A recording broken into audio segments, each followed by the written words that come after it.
Hi guys, in a video I made recently I showed you how to build your own Amiga 500 MiSTer using an Amiga 500 case, Amiga 500 keyboard, a DE10 Nano and an I/O board from 8-Bits Forever. What I've also done on this machine now is added a Wi-Fi dongle, so a USB dongle, and we've got the USB mouse, which is the same one that comes with the A500 Mini. Now, just one thing to mention here, this keyboard is not the one that was in the original build. This is actually a Samsung keyboard, which is quite an old version, as you can probably see here from the red power LED. The drive LED is green. But down here, we've got three MiSTer keyboards.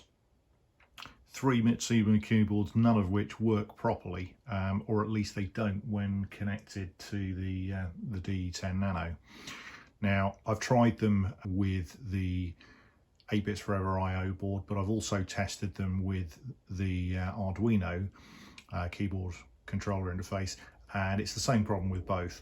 Now, I've not actually got round to trying them with an original Amiga. There you go, you can see one there. Maybe that's something I will do at some point. But interestingly enough, the Samsung keyboard in this machine and the Samsung keyboard that I've got in another prototype both work absolutely fine. So read into that as you will, but certainly from my experience, the Samsung keyboards seem to be a little bit more robust and tend to be a little bit more reliable, but your experience may differ. Anyway, that's enough on that machine for now. What I said in the previous video is that I would show you how to build a MiSTer SD card image. So I'm just going to walk you through the basics of how to do that. And if we come across to this machine, what I'll do is I'll use the screen capture to walk you through. But before we get to that point, so we've got our SD card reader here, reader writer, and just an adapter. And I'm just, for the purposes of this demonstration, going to use just a 16 gig SD card. Now normally I'd put a larger card in, probably a 32 or a 64 or even something a bit bigger, depending on what I was going to use the machine for, but just to build a basic image, 16 gigs is going to be more than ample. So we'll pop that back in. I'll switch to the capture card, and then or screen capture I should say, and then I'll walk you through the steps. We're not going to go into too much detail on how to do it, just enough to get the basics up and running.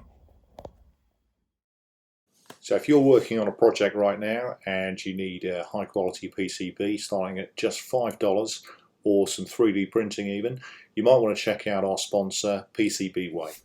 Okay, the first thing we're going to do is format our SD card FAT32.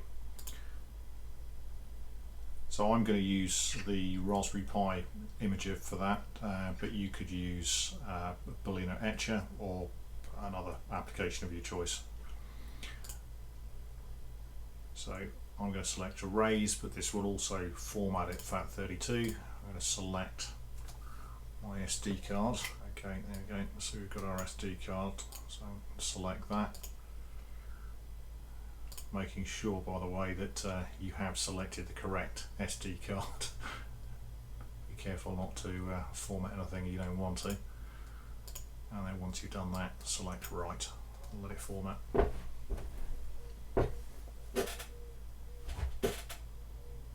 Okay, that's done.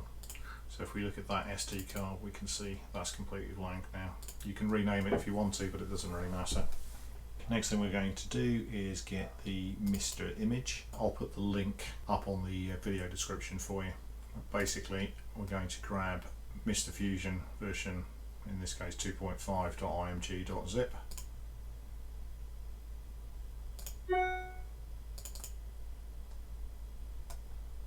Okay, extract that.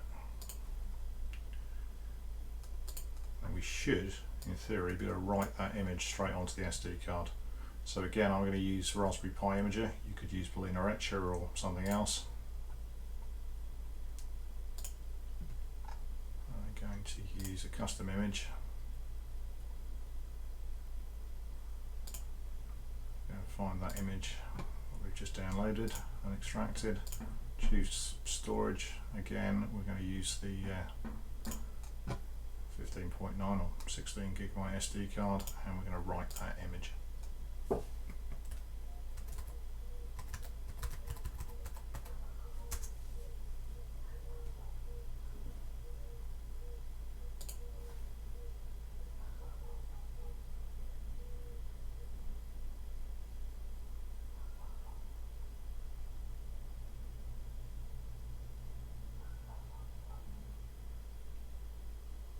Okay, now that's done.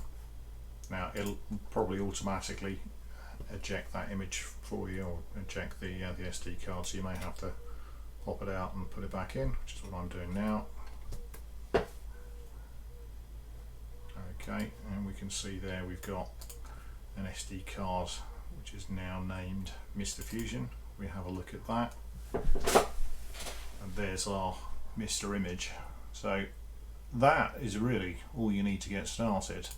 If we have a look in scripts, we've got enough to configure the Wi-Fi, but that's about all. Now, there are some other scripts that would be really useful. We can do that later, but let me show you anyway. So again, I'll put the link to this page up on the video description for you. But essentially here what we've got is a number of other scripts.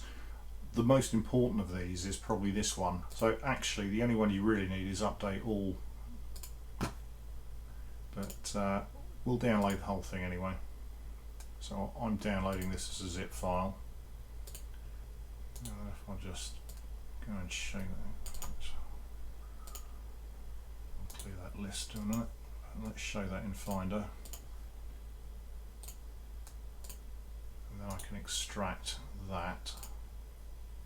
Now I'm doing this on a Mac, so the tools that you use to extract the zip files and so on may differ depending on the operating system that you're using, but the principle's the same. So I'm going to open up the scripts folder on the SD card, and I'm going to copy in update underscore all.sh. We can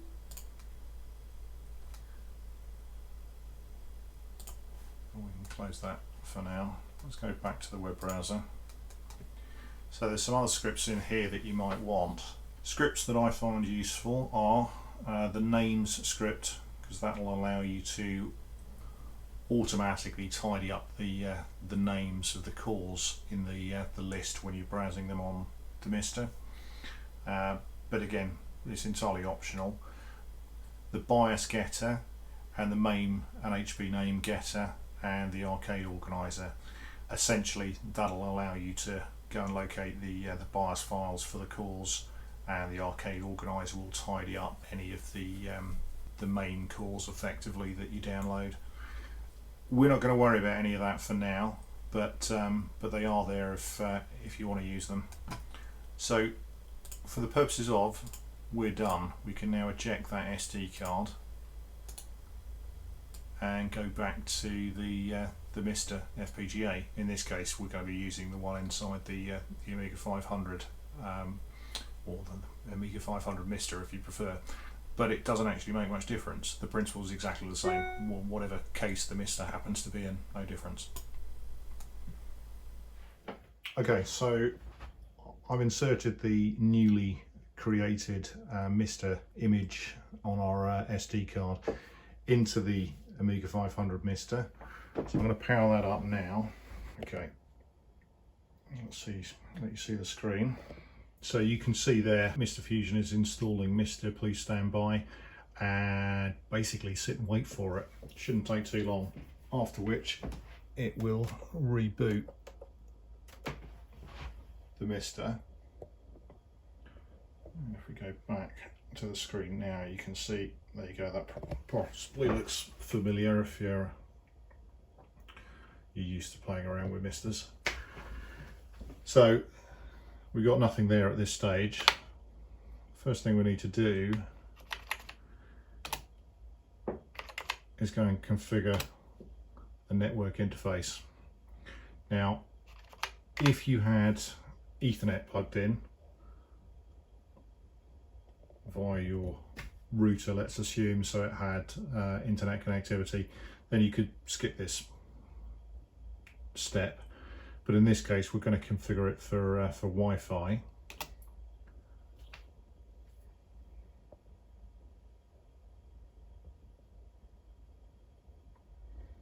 Yeah, all being well, there you go. It's detected some wireless LANs.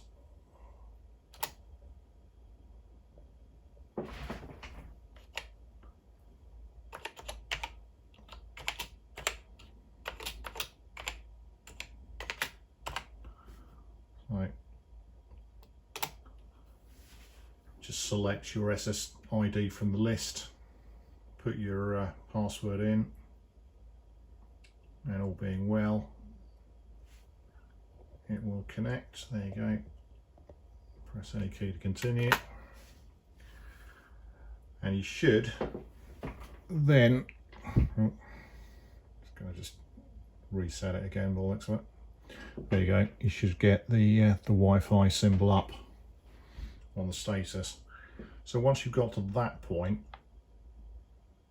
then if you go into scripts, and we'll run update initially. In theory, you could just go straight into update all, but we'll play it safe.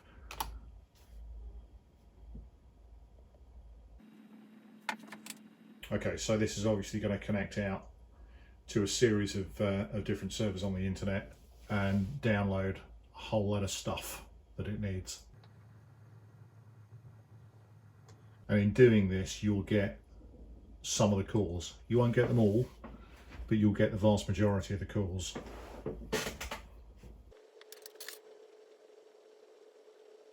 When I edit this video, I'll speed through this because this will likely take a bit of time.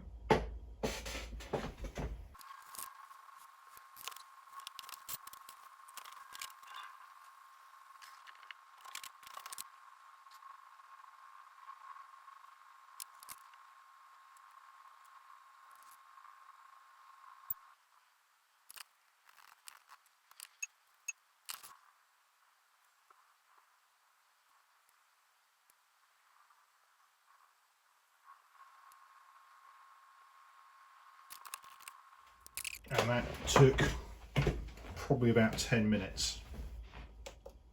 And it's gone and automatically rebooted itself.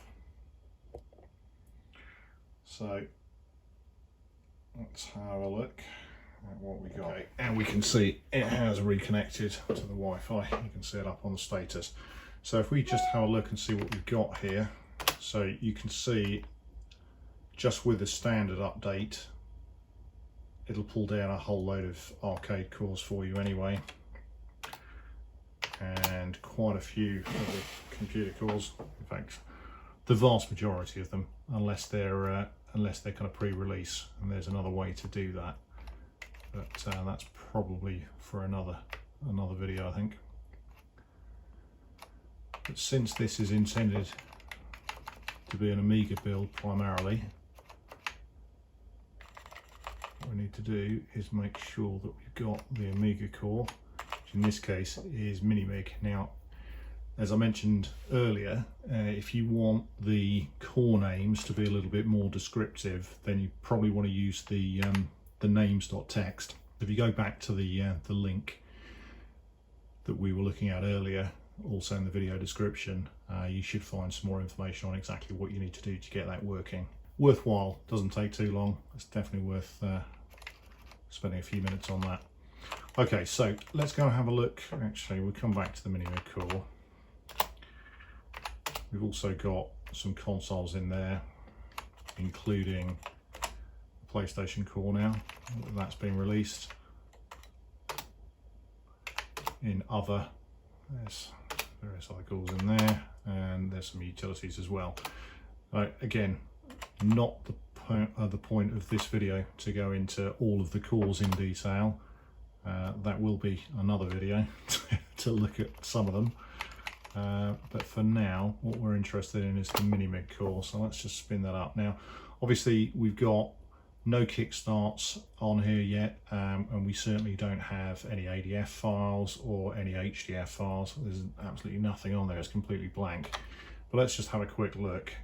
So in this case, actually that's worth pointing out, so I've got an MT32 Pi connected to this machine. You can see it just here, and it has automatically picked that up. But again, that is for a future video. Can't cover it all in one go. Okay,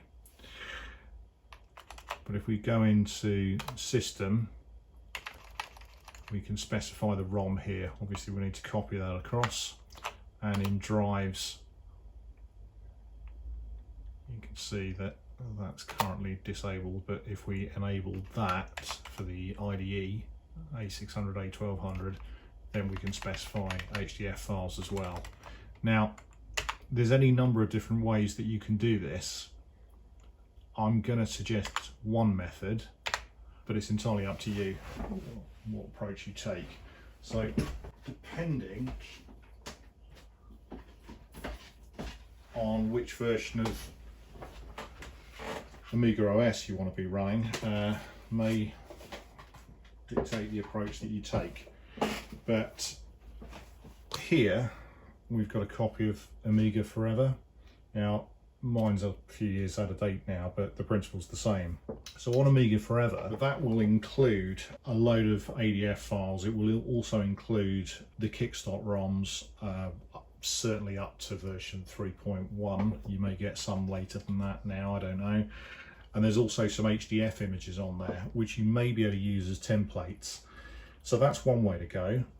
If you want to go for something a bit more up to date, like Amiga OS 3.2, is that you can buy this from any of the usual suppliers. Again, just Google it, you should be able to find it easily enough. Google it, or search engine of your choosing, I should say. And that will obviously come with Amiga OS, both as ADFs, but there's an ISO image on there as well. The ADFs will work fine for you. You may have to extract them first from the ISO, but so obviously to do all of this you're going to need a PC or a Mac or a Linux machine of some description, so you can do a bit of manipulation. It'll also include the kickstart ROM for OS 3.2 as well, so you could go down that route. That'll have everything you need if you want an up-to-date image, but either way. And effectively what you need to do is just copy the kickstart ROMs and the ADF images across, and you'll need an HDF if you want to use a hard drive image, which you can either create yourself using an emulator of your choosing. Could be WinUAE, FSUAE, AmiBerry, take your pick. Any of them should allow you to create an HDF file, and all you need to do is effectively create a blank HDF. Loads of videos on the subject up on YouTube and elsewhere on the internet, so I'm not going to go through how to do that, certainly not on this video. But that's basically all you need to do. Get all of that copied across to the MiSTer, and you can build your image on there. The other option is to build the image on an emulator and then literally just copy the HDFs over. You'll need the kickstarts, whatever, so you'll also need to copy those across. But that's basically it. If you want to see a step-by-step on how to do that, then we could do another follow-up video, but let me know in the comments and we'll see what we can do. But essentially that's your basic image for your MiSTer built. And whether it's a MiSTer Amiga 500 or a MiSTer in a Ghostbusters trap like this one down here, or whatever, it's exactly the same principle, makes no difference. So okay guys, that's about it for this one. Hopefully that was of some use to you, and I will catch you on the next one. Cheers for now.